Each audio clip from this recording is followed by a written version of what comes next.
So ayun, currently merong mga ilang nagtatanong sa akin ng mga ini-intake ko dahil ako nga ay merong PCOS. So i-share ko sa inyo yung mga iniinom ko ngayon. So first, of course, is ito, share ko na sa inyo to sa ibang video ko. Meron tayong ini-intake na pure form inositol. Ito ay merong mayo and D-chiroinositol. So 40/1 yung ratio niya. Pero ito ay ngayon ko na lang ito iniinom. Dati ang ini-intake ko is yung ganito, yung My PCOS. Same lang naman to kung tutuusin. Kasi itong My PCOS na to, sachet na to, ang meron talaga din sa kanya is yung mayo inositol and D-chiroinositol. So same lang naman siya. So kung halimbawa kayo ay kunyari magte-travel ganon, okay yung mga ganito kasi sachet na siya. Ito kasi meron siyang scoop, so perfect to kapag kayo ay nasa bahay. So ayan yung ini-intake natin. Ito ay iniinom before meal.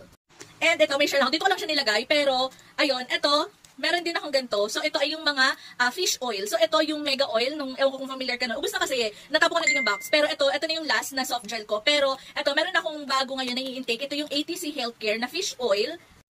Ayan. So, ganito yung itsura niya. So, 30 soft gel capsules na to. Fish oil na to. Kung meron man kayong PCOS or wala, okay na mag-i-intake kayo ng fish oil kasi ang fish oil ay good for the brain, for the eyes, for the nails ata yun or skin, basta parang ganun. Madami siyang benefits. So, kahit kayo ay merong PCOS or wala kayong PCOS, itry nyong inumin yung ganitong fish oil. So, ito ay bago pa lang. And pala, pag bibili kayo, make sure na nakasealed pa siya ng ganito. Ayan o, meron siyang ganito na nakaseal. So, yan yung original or yung safe na packaging, kumbaga. Alam niyo legit kapag ganyan yung packaging.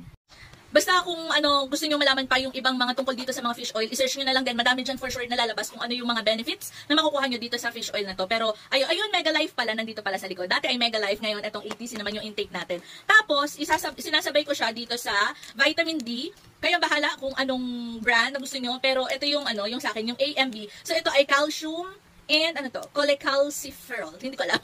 Ang hirap basahin. Pero ayan, vitamin D. So, ang pinagsasabay ko, ini-intake ko. Hindi naman as in literal na pinagsasabay ko. Vitamin C, vitamin D, vitamin E. Actually, wala pa akong vitamin E. Hindi pa ako nakabili ng vitamin E. Pero yun yung okay. Tapos, itong ang fish oil and itong pure form. O, diba? Ang dami. And, syempre, hindi ko makakalimutan. Ito yung kakarating lang. Folic acid. So, ito ay, 400 mcg. So, ayan yung mga ini-intake ko ngayon na ako ay merong PCOS. So, hindi naman to lahat dahil lang meron akong PCOS. Yung iba is parang vitamins lang din, ganun, para mas maayos, mas makatulong. And other than that, nagtitina rin ako. Actually, matagal na. Ito for sure, nakikita nyo na to. Ito yung iniinom ko na hibiscus tea. So ito ay actually binili namin sa Landers. Pero ilalagay ko na lang dyan din sa yellow basket yung isa pang alternative na hibiscus tea na iniinom ko. Now, which is masarap din. So pwede yung lagyan ng parang merong lemon, yung pomegranate, ganon. So yan, ito yung mga lagi kong ini-intake. So kung kayo merong mga PCOS, and syempre, ang PCOS kasi is mas prone sa pagtaas ng blood sugar, ng cholesterol, tapos lalo na kung meron kayong lahing diabetic, ganyan. So mas